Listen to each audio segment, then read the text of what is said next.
Olá pessoal, lembrando a vocês que esses vídeos eles vão continuar até o dia 31 de outubro e a partir do dia 1º não postaremos mais vídeos por enquanto, né? Nós estamos fazendo uma reformulação aqui internamente e vamos ver o que vai acontecer, mas tudo indica que esses vídeos não voltarão em breve porque a equipe vai ser redirecionada para outras tarefas. Então vamos dar uma olhada que a previsão diária nos mostra hoje. E nós vemos claramente, é o que nós vimos ontem também, a gente ainda vê o domínio daquele sistema de alta pressão sobre a maior parte aqui da costa entre as regiões sul e nordeste do país.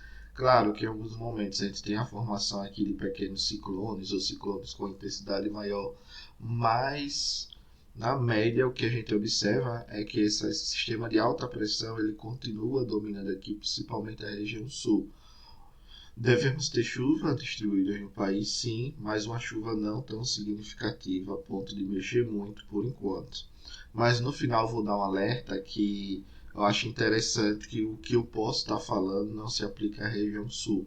Mas hoje a tendência, né, que a gente vê nas previsões é que tenhamos chuvas sim, numa boa parte do país, mas uma chuva mais fraca, não tão significativa. E por enquanto a gente não vê a ocorrência de formação de canal de umidade ou de zona de convergência, algo mais intenso, né, desses fenômenos que possam trazer chuvas significativas agora no mês de novembro. E podemos aí carregar esse déficit de água para os próximos meses. Okay? E lá para o dia 9, mais ou menos, a gente vê que o sistema de alta pressão ele perde força. A gente já vê que ele não aparece tanto aqui nessas imagens, e o que a gente observa claramente é que a gente continua tendo aqui a passagem dos ciclones, a formação de sistemas de baixa pressão, rotação virando ciclone, mas eles têm um caminho, né? Eles acabam andando aí, caminhando mais de oeste para leste, e não tem aquela componente nordeste que eu falei alguns vídeos atrás. Então a frente dele ainda continua interagindo sobre o país, mas trazendo chuvas aí fracas. E quando a gente olha a anomalia geopotencial, toda essa região que antes a gente via que estava com anomalia positiva aqui, mostrando uma alta pressão que dominava a região, agora ela mostra-se com anomalia negativa, mostrando que essa alta pressão ela perdeu intensidade e a atmosfera fica mais livre sobre a região sul, por exemplo. Quando a gente olha agora a perspectiva de chuvas e de temperatura, nós vemos que o modelo ainda continua mostrando uma chuva mais concentrada na região sul e aqui mais concentrada na região sudeste, pegando bem a cabeceira da Bacia do Grande, a parte de Três Marias e as bacias que ficam aqui, por exemplo, cabeceira do Tietê e Paraíba do Sul, entre outras coisas. Mas a gente não vê aquela formação típica de canal de umidade que interliga aqui o sul da Amazônia à região do sudeste do país. E uma chuva mais concentrada na região sul, que está chamando aí a atenção, mas a gente deve ter aí uma melhora, mas pode ser que não seja tão significativa, dependendo do fenômeno. Mas já eu vou falar um pouco sobre os complexos convectivos de mesoscala, e eu vou esclarecer algo que pode aí, se a gente tiver uma mudança, trazer chuva significativa para a região sul aí nos próximos dias, ou por exemplo durante esse mês de novembro. E aqui a gente mostra que ainda continuamos aí com a perspectiva daquela forte onda de calor que começou ontem, dia 28, e que agora deve se estender aí entre os dias 29 e 3 de novembro, pegando bem aqui a região sul e parte da região sudeste do país.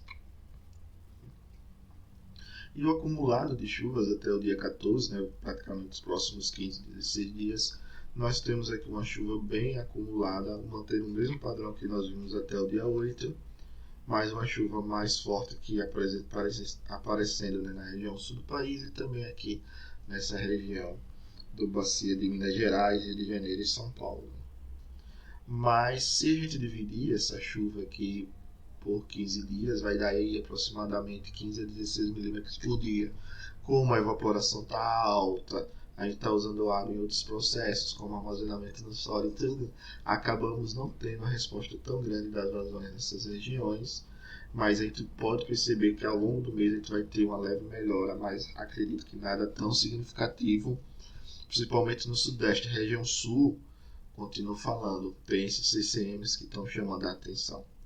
E lá para o dia 12, 13, a gente vê que entra uma massa de ar um pouco mais fria aqui, mas não tão fria. Baixa um pouco a temperatura, mas nada de fazer um frio intenso, até porque a gente já está no próprio verão.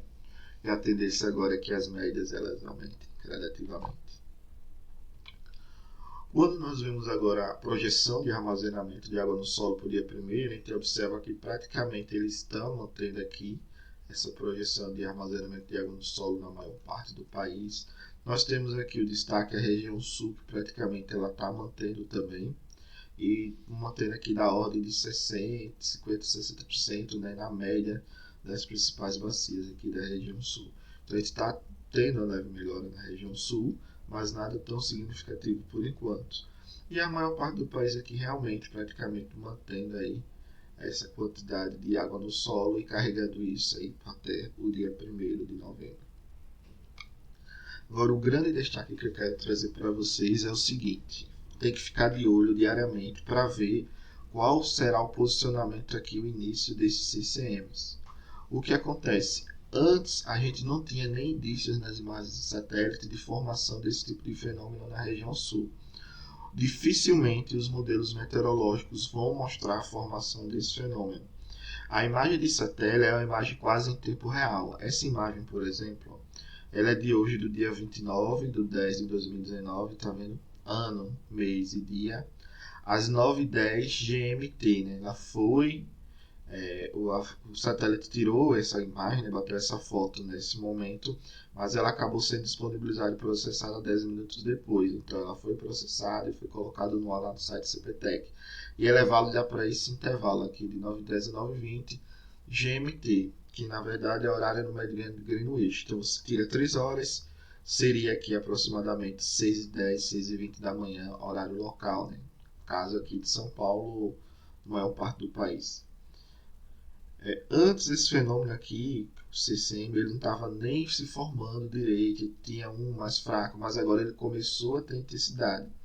Existem 3 posições típicas, né, que é estudado normalmente na meteorologia da atuação desse fenômeno. Essa aqui, entre o Uruguai e o Rio Grande do Sul. Outra que se forma aqui entre o Paraguai, essa partezinha aqui da Argentina, Santa Catarina, Paraná e aqui a região do Rio Grande do Sul, que pegaria mais aqui essa região, e uma outra que ele sobe e pega um pouco mais aqui, próximo à divisa entre o Mato Grosso do Sul, Paraná e São Paulo. Então essas são as 3 posições típicas. Ontem a gente teve a formação de um aqui, depois ele caminhou, trouxe uma chuva legal aqui para a região sul, e aqui também na verdade foi durante o fim de semana, e ontem ele teve a formação do outro que pegou um pouco aqui a região incremental Itaipu, mas não trouxe tanta chuva significativa como nós tínhamos observado durante o fim de semana o outro. Então a gente tem a formação desse fenômeno, por enquanto ele está formando uma posição mais ao sul, mas pode ser que ao longo dos dias a gente apresente aqui, observe essa formação aqui, próximo a Santa Catarina e o Paraguai. Então isso aqui vai chamar a atenção, porque se começar a chover aqui, os modelos meteorológicos dificilmente vão mostrar.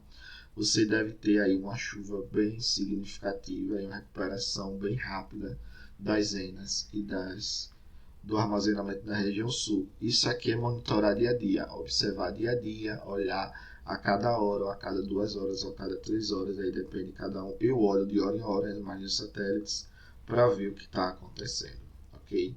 Isso aqui pode ser que a gente tenha uma mudança significativa no sul.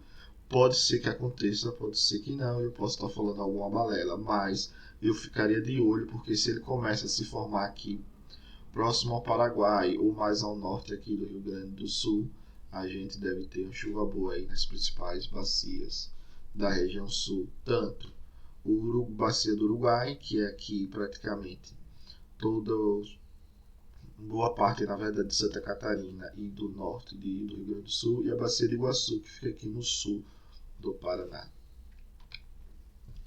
Então, a gente deve ter ainda chuvas na maior parte do país nos próximos dias, porém nada tão significativo. Praticamente a chuva está servindo para manter o armazenamento de água no solo e numa queda não tão grande. Entre os dias 29 e 13, né, entre hoje e o dia 13, a gente tem a possibilidade aí da chuva, de uma forte onda de calor, aliás, na região do sul e sudeste, que pode interferir na carga. O sul pode apresentar melhora significativa. nas vazões devido à formação desses CCMs aí que eu expliquei anteriormente. Ficar de olho, porque isso é muito importante. Todo dia olhe a imagem, se possível de hora em hora, a cada 2 horas, a cada 3 horas, mas vejam como está a formação desses sistemas na região sul. Se ele começar a se formar próximo ali entre o norte do Rio Grande do Sul e a região de Santa Catarina, provavelmente teremos muita chuva na região sul e a gente pode ter aí uma melhora significativa tanto nas vazões como no armazenamento durante ainda esse mês de novembro. E a projeção de armazenamento do IMET, né, de evolução do IMET, mostra aí que a maior parte do país deve ter uma leve melhora. E outra dica aí é com a formação desses CCMs, né, se estiver continuando aí na região sul e trouxer uma chuva significativa, a gente pode ter uma melhora bem significativa desse armazenamento e uma melhora grande aí nas ENAs e nas projeções da região sul, por exemplo, na segunda quinzena de novembro ou no início de dezembro. Monitorar para ver qual vai ser o posicionamento desses CCMs e lembrando que a maioria dos modelos meteorológicos não mostram bem esse tipo de informação. Obrigado, pessoal, pela participação e até a próxima previsão.